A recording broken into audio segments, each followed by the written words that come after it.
This is a rule study of the La Bataille Premiere edition of rules using the La Bataille de Ligny game map encounters.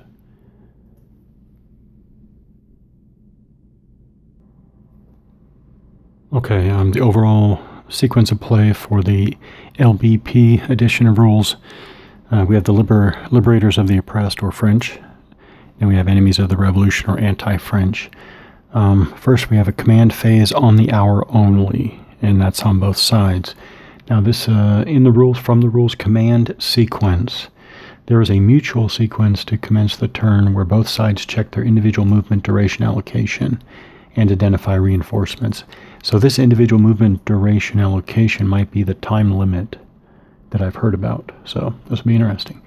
Then it has morale levels are checked at the hour. Now, I wonder if that doesn't mean army morale levels.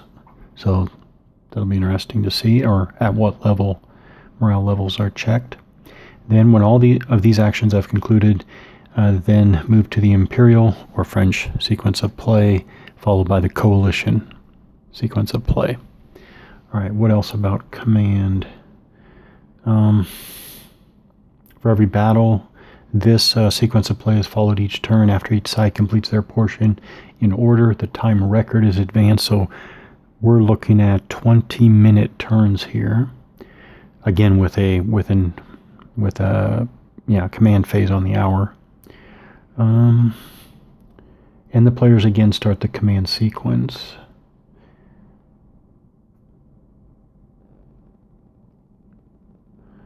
Okay, let's take a look at, this is the reverse side of a unit. This is the reverse side, what's called the specific side, but at the top here is should be the first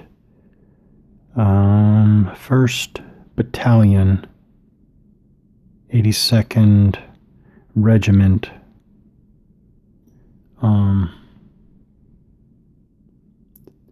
7th Division, maybe it's 1st Brigade.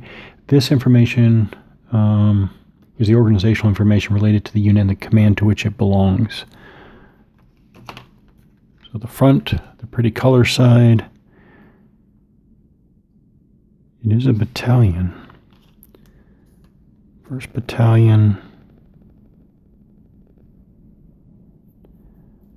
82nd Regiment.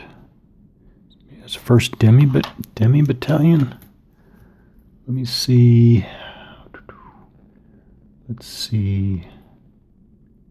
Division, Brigade, okay. Brigade. All right, 7th Division, 1st Brigade, 82nd Regiment, 1st Battalion. Grand Tactical Command timed moves were part of the original La Bataille series of games. Each side received 10 minutes to move. This was primarily done to facilitate play and eliminate the search for the so-called perfect move. The household feels strongly this is all that is necessary for so-called command control. A time limit for movement expedites the game and produces a real focus by the players. What commander had all the time he wanted to review and execute his moves? Check the special rules to see if some of the coalition armies receive more or less time. The time allowed may also be adjusted for the number of players and their troop allotment. A player should be able to move a corps-sized force in 8 to 10 minutes. Timed moves are also a good way to handicap between an expert and novice. So again, I am going to use about a 15-minute turn for myself, and that's for learning the... So that's what they call Grand Tactical Command. I like that. All right. That's about... This is a Grand Tactical series, not a miniatures game nor a tutorial for being a sergeant. Some concepts are summarized, but you have assumed the role of a corps commander, and that is why there is a chain of command under you. These are from the designer notes, 2011 through 2017. Okay. Then we have cavalry charge phase. Cavalry charge phase. I don't actually have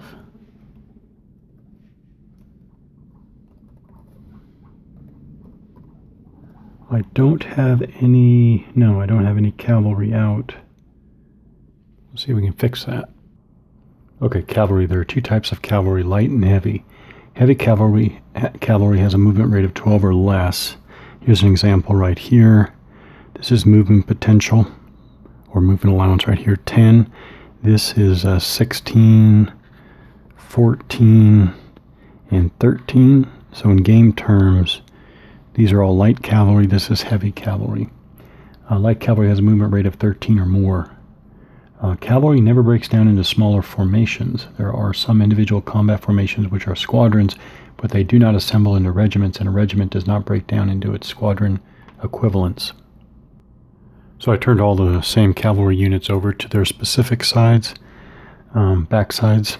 Okay, so if a light cavalry, so these are all light cavalry down here again, the cuirassiers, the heavy cavalry up here.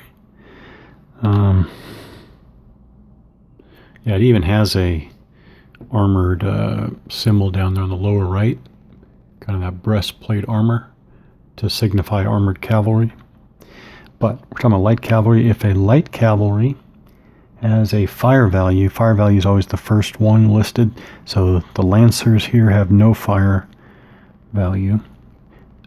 This one has a 4 in parentheses. This one has a 2 in parentheses. So if a light cavalry unit has a fire value in parentheses, that specific regiment may skirmish.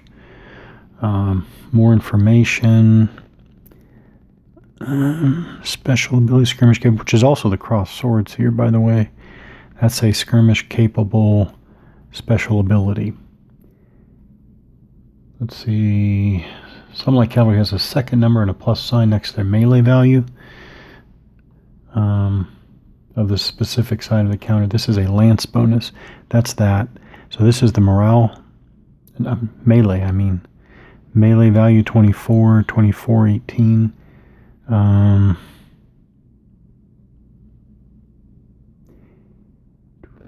Let's see. Yep, melee value. Yeah. So the +4 is a lance bonus, which is also that flag symbol there. Special ability lance bonus. All right. Cavalry may either charge or cavalry may move. Cavalry cannot do both charge and move during any single player turn of the chronology of battle. Cavalry may charge during the charge phase and melee during the melee phase of the same player turn. Cavalry may move in the movement phase and then melee in the following melee phase if desired. Because cavalry relies on a rather fragile animal, the horse, cavalry will find itself almost useless without frequent periods of recovery. The recovery may require extended periods of inactivity. Since the simulation is based on alternating sequences, it takes the French and coalition sequences to equal a 20-minute turn. In order to reflect this need to rest the equines properly, there are 3 states of readiness for cavalry formations: fresh, tired, and exhausted. This is how cavalry is affected by its readiness. Fresh. Cavalry moves and melees at its printed values as shown on the counters. So, just real quickly, the heavy cavalry here, 9 increments. I think for cavalry it's 50 units, roughly 50 cavalrymen per increment. So what, 450, about 450 heavy troopers here, with a movement potential of 10. So it, and meleeing at 41 there, and then movement again 10. So as printed tired, like that. Cavalry becomes tired whenever it melees, attacks, defends, or charges. When cavalry is tired, the melee value is halved. Tired cavalry may not charge in the charge à cheval or cavalry charge segment, but is allowed to do a reaction or an opportunity charge. Tired, okay, that's tired cavalry. Exhausted cavalry, like that. Cavalry becomes exhausted after it has been involved in a melee while being tired, or if it charges and melees as a result of the charge. Exhausted cavalry has 1/3 of its melee value and may not initiate any kind of charge. Exhausted cavalry may not retreat before combat against fresh cavalry. Cavalry may avoid being reduced in its readiness, that is, from normal to tired or tired to exhausted, if cavalry melees and elects to employ only 1/3 of its melee value. Interesting option. If it does so, then it will remain at the same level of readiness that it started its melee.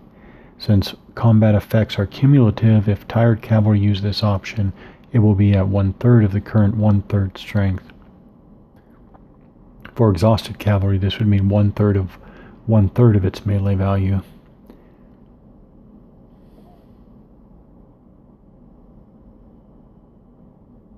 Is it of its melee value? 1/3. Okay. All right. Example: if the melee value of a unit is normally 18, then 1/3 of 1/3 of that is 2. Okay. Okay, now we get to our cavalry charge phase. The penultimate use of cavalry in the age of Napoleon is the charge à cheval. The charge à cheval, or cavalry charge, can represent spectacular brilliance or tremendous folly. It often determined victory or defeat. The effects of hundreds of oncoming horsemen upon a unit's morale were extreme. Only the best drilled, or those with the most warning, or those with the greatest élan, could overcome the initial impulse to flee. Although cavalry troopers would not break into a gallop until well within the 2 hex range, once a unit of cavalry took its first steps in a charge, the eerie stillness would come over the field. A great portion of the charge movement was spent building momentum and keeping order. After the charge finally did go in, this momentum carried the cavalry well beyond its own lines, where rout was often its only means of rescue. Remember that the time represented by the charge à cheval segment is relative to the difference between soldiers slogging about on foot and those mounted on horseback.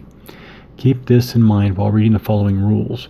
Cavalry may either charge in the charge sequence or move in the movement sequence. It may not, however, do both. Only cavalry formations which are in good morale state and are not tired or exhausted may charge. Tired units may opportunity charge or reaction charge an enemy.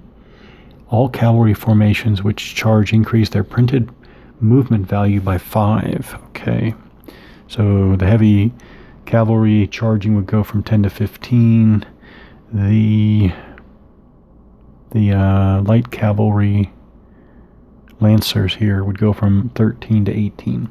Cavalry may charge as independent or as individual regiments or as a group of regiments which are in the same hex. In order to charge... Okay, regiment. Yes, regiment. Regiment. Yep, and that's a regiment too. Okay, where was I? In order to charge a stack of cavalry regiments, a leader of the same nationality who has a cavalry bonus. So here's my heavy cavalry again.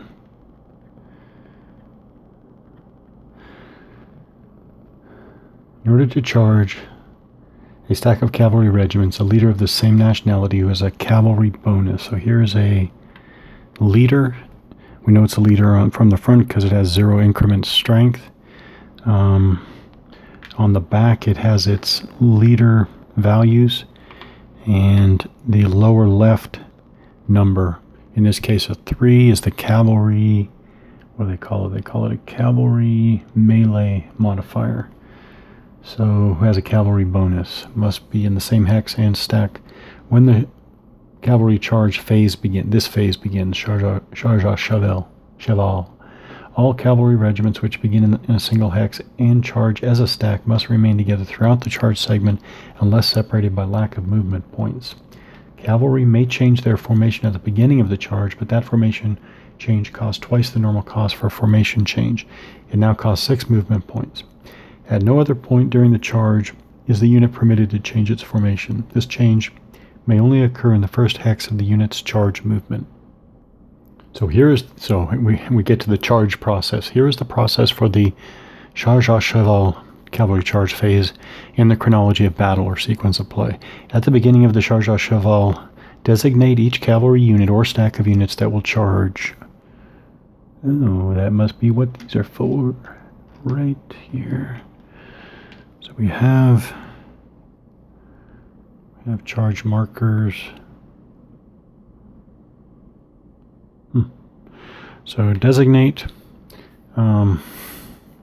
each cavalry unit or stack of units that will charge. Not all charges are declared. Not until all emphasized charges are declared and identified may you proceed with the next step. Each individual charge is resolved separately.